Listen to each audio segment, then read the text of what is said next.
Hello, my name is Diane Godfrey, and I'm here today to share with you a lesson called Duck for President, Understanding the Election Process.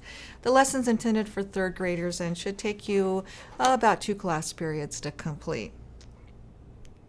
As we all know, it's that time of the year when election season is in full swing. And students are going to start to see election signs and commercials and all kinds of things coming up in the next few months with the presidential election. So they're going to have this natural curiosity about the election process. So it's important that they kind of understand that individuals have rights and responsibilities, and they play an important part in the election of our government officials. So the purpose of this lesson is that students are going to learn what are the processes in place for voting, and a little bit about the political divisions with a mapping activity and the hierarchies of politics. In this lesson, you're going to need the book Duck for President by Doreen Cronin, and the book's available at Amazon and also in bookstores. The students will have some vocabulary cards that we'll present to you in a minute. They're also going to have a reading organizer that they'll use as you go through the lesson. And they're going to create a circle map and identifying who's the most important. And you're going to need a picture of the President of the United States, and the lesson will include some answer keys. In this lesson, the students are going to be able to sequence the election process. What happens first, second, third, finally until the final election results. They're going to apply some terminology of the election process. They're going to learn what the word voter, registration, campaign, elections, and some other words related to politics as we go through the story. They're going to state some reasons why people should vote. They're going to identify the political leaders of different political divisions and what they're responsible for. And they'll be able to match these divisions to the area of influence using a circle map. Our procedures. This is a good way to get the students hooked into this lesson. You're gonna ask them by a show of hands. We're gonna have a classroom vote on what is the least favorite of chores, and you can say taking the trash, cleaning up their bedrooms, or you could add anything else to your list you wanted to, cleaning up after the dog. So the students will have a chance to vote for their least favorite job around the house. And then you can move on and tell them, well, today we're going to take a look and hear a story about some farm animals that get fed up with the chores that are being assigned to them by Farmer Brown, and what the animals might do to change things around the farm. So in this first session, you're going to go over with the students some vocabulary to make sure that they have a good, strong academic vocabulary necessary to understand this story, Duck for President. These are also very good for your English language learners to have with them and in front of them, or any special needs students that might have trouble with these terms. So your procedures. You're going to distribute a guided reading organizer for the students and go over the directions. The organizer is set up so that it's interactive with the students. So as you're reading the story, they'll have things that they'll have to fill in, or things that they'll have to do, or things that they'll have to say. So to keep them engaged in the book. So that's the first thing you'll do with the worksheet. Then you're going to read and display pictures from Duck for President, stopping at places for students to complete their organizer. So the story is basically about farm animals on a farm. Oops, let me get here. And they are fed up with Farmer Brown, so they decide to have an election. So you're going to read and continue on with this story. And then when you get to page 7, it talks a little bit about Duck did not like to do chores. He did not like picking up tiny bits of grass and espresso beans out of his feathers. Why is Farmer Brown in charge anyway, thought Duck.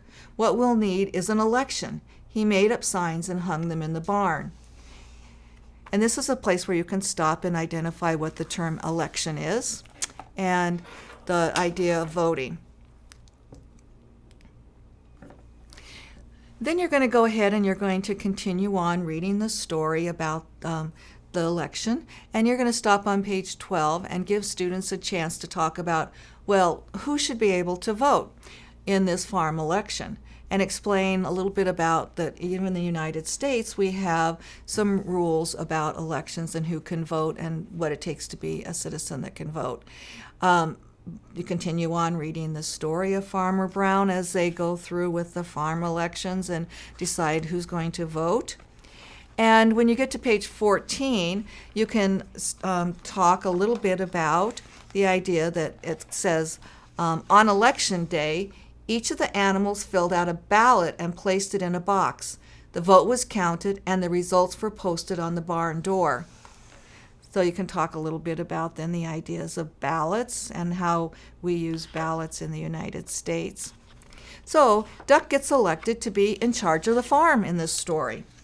And he goes on, and he's officially in charge. Well, he finds out that running the farm is not an easy job. And he decides then, well, maybe I'm not cut out to run the farm, so I think I'm going to just run for governor. So the Duck goes on and does a campaign and runs for governor. The book goes on to tell a little bit about how he goes to town meetings and how he gives speeches, and finally he becomes the governor. And then when you get to page 22, the vote is counted for the governor's race. And Mrs. Governor loses the race by 1 vote to Duck. This is a good spot to stop and then tell a little bit about how important everyone's vote is, and that even in an election, 1 vote can make a big difference, as we saw in this one. So the Duck goes on, runs the government, and finds out that it is very, very hard to be the governor. He has headaches. He says running the state is no fun at all. So he decides, well, maybe it'll be a little bit easier if I run for president. So he starts off on his new campaign, where he gives speeches, he kisses babies, and he goes on late night TV and plays the saxophone. Okay, so anyway, he runs for the president. So they have the election, and he wins the election in this case and becomes the president.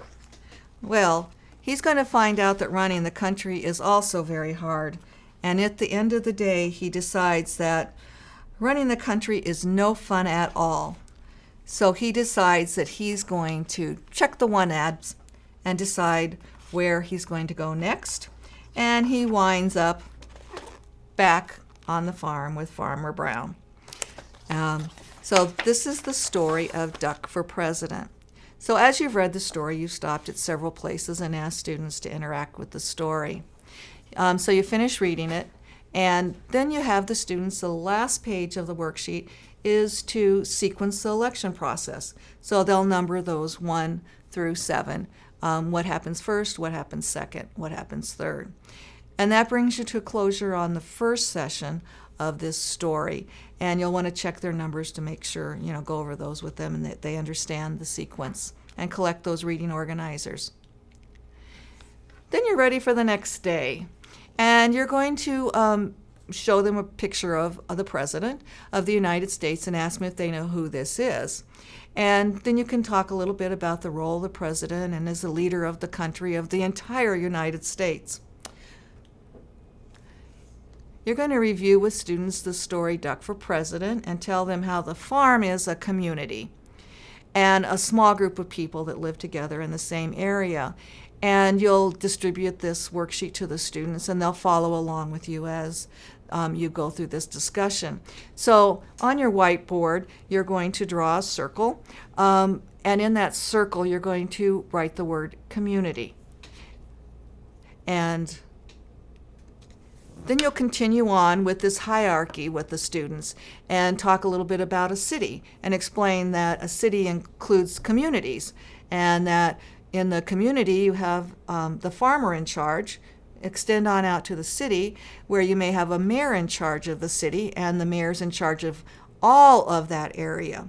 So you want to make sure to stress this idea of the influence that each of these people have. Then you'll go on and draw a bit larger circle, and in that one you will explain that the governor of a state is in charge of all the communities and also in charge of all of the cities, and label that. Then you'll go out one step further and make one large circle around there and explain to them that this would include the entire United States, and that the person in charge of the United States, as they already learned, was the president. So the president has influence over all of these different groups of government agencies. So the students then have this circle map that they've completed. You're going to want to give them time to finish color coding it, make sure that their legends match, carry out any discussions or answer any questions to make sure that they understand this idea of influence and importance. So they would finish their maps, color them in, and ask students to think of one thing that they would do if they were elected the leader of the school. They could pair and share their ideas and do some kind of a closure activity with this idea of change. With this one has an assessment. Their reading organizer can be collected, and mastery could be 90% of the completed section. You'll want to check to make sure that they've sequenced them right, and 100% would be mastery, that they understand the election process. They should be able to provide one reason that people vote. They should be able to correctly identify the political hierarchies on a circle map, the community, the cities, the state, and the federal, with some accuracy. There are some extensions on this lesson.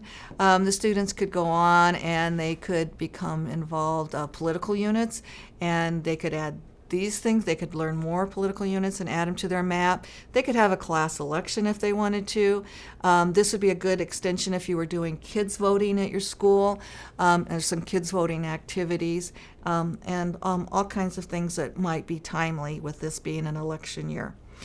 So hopefully you'll be able to use Duck for President, which is a really fun and engaging story for students to teach them about government.